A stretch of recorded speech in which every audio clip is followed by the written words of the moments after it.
So guys, जैसा कि हमने पिछले एपिसोड में देखा कि यूनफे को जिनशाओ स्क्रॉल मिल गया था, जिस वजह से डॉक्टर मू और उनके साथी डॉक्टर काफी गुस्सा थे। ये सब यूनफे पर अटैक करके उससे जिनशाओ स्क्रॉल छीनने का प्लान बना रहे थे। गोंग सुन लिन भी यूनफे को मारने का प्लान बना रहा था। रात को एक असेसिन ने यूनफे पर अटैक कर दिया था, लेकिन यूनफे ने आसानी से उसे हरा दिया था, जिस वजह से वो असेसिन वहाँ से भाग गया। तो जुएई ने अपनी शेडो बटरफ्लाई उसके पीछे भेज दी थी। फेंग यू ने यूनफे के पवेलियन के बाहर गार्ड्स खड़े कर दिए थे। यूनफे ने अपने मैजिक से उन सब गार्ड्स को सुला दिया था और एक पोर्टल ओपन कर दिया था। फिर अब हम शेडो बटरफ्लाई को देखते हैं। वो यूनफे के मैजिक पोर्टल के अंदर चली जाती है, जिससे वहाँ उस माउंटेन का सीन दिखाई देता है, जिसमें वो असेसिन मास्क मैन से बातें कर रहा था। वो असेसिन भागकर एक केव के अंदर आ जाता है। यूनफे से फाइट करने की वजह से उसकी हालत काफी खराब हो गई थी, जिस वजह से वो नीचे गिर जाता है। तभी वो मास्क मैन वहाँ जाता है, जो और कोई नहीं बल्कि आओ तियान था। उसे देखकर यूनफे चौंक जाता है। हाओ तियान उस असेसिन को अंकल चांग कहकर बुलाता है और उन्हें संभालता है। चांग कहता है कि तुम्हें फिक्र करने की जरूरत नहीं है, ये सिर्फ छोटी मोटी चोटें हैं जो कुछ वक्त में ठीक हो जाएगी। मुझे कुछ नहीं हुआ है, मैं एकदम ठीक हूँ। हाओ तियान पूछता है कि आखिरकार आपकी ऐसी हालत किसने की और आपको इतनी सारी चोटें कैसे लग गई? चो यूनफे ने आपको घायल किया है या उसके दो साथियों ने? चांग कहता है कि उसके साथी वहाँ नहीं थे, मुझे यूनफे ने घायल किया है। ये बात सुनकर हाओ तियान चौंक जाता है। वो कहता है कि आप ग्रेट युआन पील रियल्म के कल्टीवेटर हैं। मुझे यकीन नहीं हो रहा है कि यूनफे ने आपको घायल कर दिया। कहीं ऐसा तो नहीं है कि वो ग्रेट युआन पील रियल्म के लास्ट स्टेज से भी आगे निकल गया है? चांग कहता है कि तुम सही कह रहे हो, मुझे भी उम्मीद नहीं थी कि यूनफे इतना ज्यादा पावरफुल बन जाएंगे। हम आखिरी बार 7 साल पहले उससे मिले थे, तब वो एक बच्चा था, पर अब उसने मुझे घायल कर दिया। शाओ तियान कहता है कि मुझे लगता है कि उसने 7 सालों में बहुत सारी चीजों का एक्सपीरियंस लिया है, जिसकी वजह से वो इतने कम वक्त में इतना ज्यादा स्ट्रॉन्ग बन गया। पर आखिरकार ऐसा कैसे हो सकता है? चांग कहता है कि यूनफे के पास एक स्वॉर्ड है जो फेंग यू की ड्रैगन स्लेइंग स्वॉर्ड जितनी पावरफुल है। हाओ तियान कहता है कि मैंने उसके पास स्वॉर्ड नहीं देखी थी, शायद वो अपनी स्वॉर्ड छिपा कर रखता है और उसकी स्वॉर्ड इतनी पावरफुल है जिस वजह से वो आपको घायल कर पाया। चांग पूछता है कि हमें यूनफे की पूरी पावर के बारे में नहीं पता है, तो अब तुम क्या करोगे? हाओ तियान कहता है कि अगर यूनफे ने आपको घायल कर दिया है तो इस वक्त हम उसे नहीं हरा सकते हैं, तो बेहतर होगा कि अभी हम उस पर ध्यान ना दें। चांग पूछता है कि अगर हम यूनफे को नहीं पकड़ सकते हैं तो क्या हमें उन्हें इसके बारे में बता देना चाहिए? शाओ तियान कहता है कि हम उन्हें यूनफे के बारे में बता देंगे, पर अभी इसका सही वक्त नहीं आया है। मुझे एक काम पूरा करना है और उस काम के होने के बाद हम उन्हें यूनफे के बारे में बता देंगे। चांग कहता है कि अगर तुम चाहो तो मैं तुम्हारा काम कर सकता हूँ। शाओ तियान कहता है कि अभी आपकी हालत काफी खराब है और आपको खुद को ठीक करने पर ध्यान देना होगा। मैं इस काम को खत्म कर दूंगा। अगर यूनफे यहाँ आया है तो जिनशाओ स्क्रॉल भी उसी के पास होगा। यह सब देखकर वू चेन कहता है कि मैंने कभी भी नहीं सोचा था कि आओ तियान इन सब के पीछे है और वो यंग मास्टर को मारना चाहता है। जुएई कहती है कि मुझे लगता है कि जब हम माउंटेन पर थे तो शायद शाओ तियान को हमारी असलियत के बारे में पता चल गया होगा और उसने हमारी पावर के बारे में पता लगाने के लिए उस असेसिन को भेजा होगा। उस असेसिन को देखकर ऐसा लग रहा था कि जैसे उसकी उम्र 30 साल की हो। कहीं वो उन 18 लोगों में से तो नहीं जिन्होंने आपके पेरेंट्स को मारा था? यूनफे कहता है कि अगर मैं सही समझ रहा हूँ तो असेसिन लू चांग है,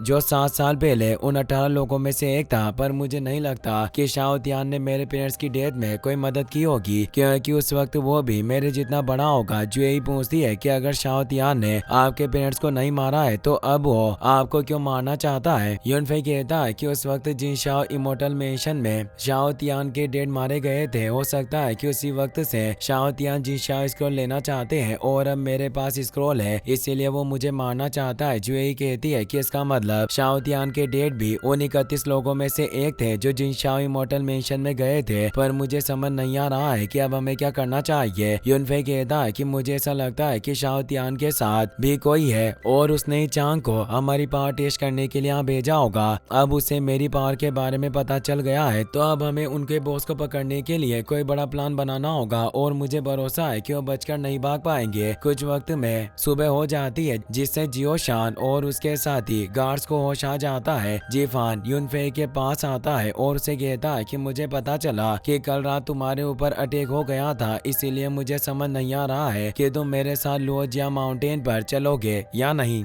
यूनफे कहता है कि तुम्हें फिक्र करने की जरूरत नहीं है, उस अटैक में मुझे कोई चोट नहीं लगी है और मैं एकदम ठीक हूँ। तुम जब चाहो हम लुओजिया माउंटेन पर चल सकते हैं। इससे जीफान खुश हो जाता है और यूनफे को तेज कहता है। फेंग यू भी वहाँ जाता है। वो यूनफे से कहता है कि कल तुम्हारे ऊपर अटैक हो गया और हम उस असेसिन को नहीं पकड़ पाए, इसके लिए मुझे माफ कर देना। यूनफे कहता है कि आपको माफी मांगने की जरूरत नहीं है, वो असेसिन एक कमजोर था, वो मेरा कुछ नहीं बिगाड़ सकता। खैर अब मैं लुओजिया माउंटेन पर ट्रेजर ढूंढने के लिए जा रहा हूँ। ये बात सुनकर फेंग यू एल्डर युआन से कहता है कि आप भी एक ग्रुप लेकर डॉक्टर ये के साथ माउंटेन पर जाइए ताकि डॉक्टर ये पर दोबारा अटैक ना हो और उसे ट्रेजर ढूंढने में भी आसानी हो। यूचान फेंग यू से कहती है कि मैं भी मोम को ठीक होने में मदद करना चाहती हूँ, इसीलिए मैं भी डॉक्टर ये के साथ लुओजिया माउंटेन पर जाऊंगी। फेंग यू कहता है कि तुम माउंटेन पर जा सकती हो, पर वहाँ तुम्हें अलर्ट रहना होगा और अपने आप को प्रोटेक्ट करना होगा, वरना तुम्हारी जान खतरे में पड़ जाएगी। ये सब बातें करने के बाद एल्डर युआन गार्ड्स का ग्रुप बना लेते हैं और जीफान के पास जाने लगते हैं।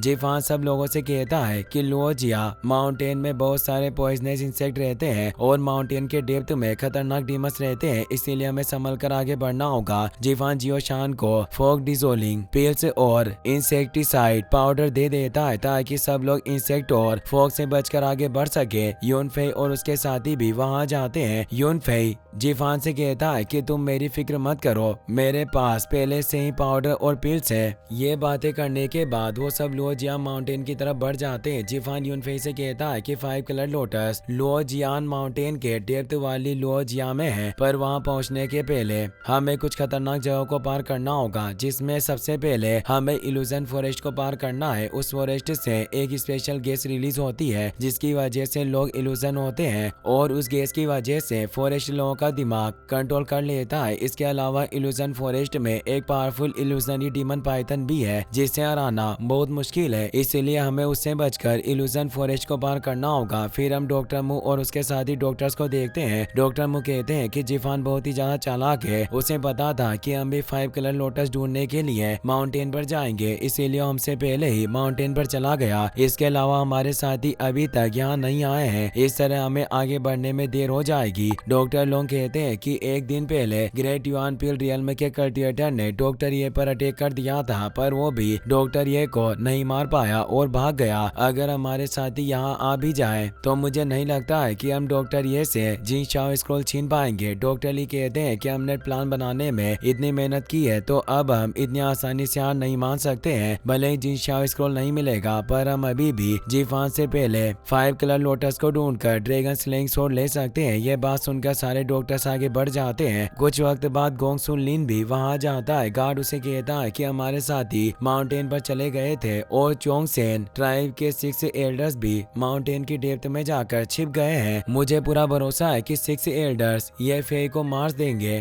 गोंग सुन लिन कहता है कि मैं हर्बल लॉर्ड का ग्रैंडसन हूँ और उसने मेरी बेइज्जती करने की कोशिश की है, पर आज उसकी जिंदगी का आखिरी दिन होगा। जैसे उसकी डेथ होगी मेरा बदला पूरा हो जाएगा और मुझे जिनशाओ स्क्रॉल भी मिल जाएगा। ये कहकर गोंग सुन लिन भी अपने साथियों के साथ लुओजिया माउंटेन की तरफ बढ़ जाता है। शियान और केलिंग भी तियान जी पवेलियन के गार्ड के साथ वहां आई थी। केलिंग शियान से पूछती है कि यूनफे लुओजियान माउंटेन में चला गया है, क्या हमें उसके पास जाकर उससे मिलना चाहिए। शियान कहती है कि हम उससे नहीं मिल सकते, हमें इसी तरह छिपकर रहना होगा। ये कहकर अपने फ्लैग को एक्टिवेट कर लेती है। फिर हम यूनफे और उसके साथियों को देखते हैं, वो सब इल्यूजन फॉरेस्ट के पास आ गए थे। उस जगह को देखकर यूचान कहती है कि मुझे यहाँ काफी अजीब फील हो रहा है और ऐसा लग रहा है कि जैसे बहुत सारे लोग छिपकर हमें देख रहे हो। जीवान बताता है कि इस फॉरेस्ट के इल्यूजन ट्री लोगों का ध्यान भटका सकते हैं और उन्हें कंफ्यूज कर सकते हैं। इसके साथ यहाँ हर तरफ पॉइजन इंसेक्ट्स हैं, अगर किसी ने एक भी गलत कदम रखा तो हमारी जान भी जा सकती है। 3 साल पहले जुआनतियान सेट के बहुत सारे कल्टिवेटर्स यहाँ मारे गए हैं, इसीलिए हमें संभल कर रहना होगा। यूचान पूछती है कि क्या तुम्हारे पास कोई रास्ता नहीं है जिसकी मदद से हम सेफ रह सके। जीवान एक एलिक्सिर बोतल को एक्टिवेट करके कहता है कि यह कॉल्मिंग पिल्स है जो मेरे ग्रैंडफादर ने स्पेशल मेथड से बनाई है, इसकी मदद से